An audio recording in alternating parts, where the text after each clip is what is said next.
దగ్గు, throat infection కానీ ఏమి తుమ్ములు ఏమీ రావు.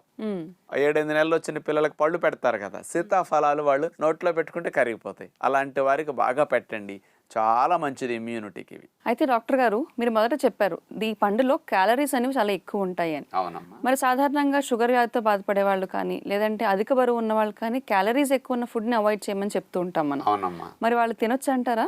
సన్నగా అయిన తర్వాత సీతాఫలాలు తింటామంటే మళ్ళీ అప్పుడు మన కోసం కాయవు కదమ్మా. అవును. అందుకని లావుగా ఉన్న వారందరూ సీజన్ మిస్ చేసుకోకుండా సీతాఫలాలు తినండి, బరువు పెరగకుండా తినండి అంటా నేను. ఎలా తినాలి? సాయంకాలం మీరు పుల్కాలో, చపాతీలో లేదా అన్నమో తింటారు, అవి కట్ చేయండి. ఓకే. 2 సీతాఫలాలు 3 సీతాఫలాలు తినేసి ఏ బొప్పాయ పుచ్చకాయ పొట్ట నింపేస్తే అయిపోయా. అంటే ఇంకొకటి తగ్గించాలి, ఇది తినాలి. షుగర్ వ్యాధి ఉన్న వారు కూడా 3-4 తినకూడదు, కానీ ఒక సీతాఫలం రోజు తీసుకున్నా పెరగదు. వీళ్ళు ఎలా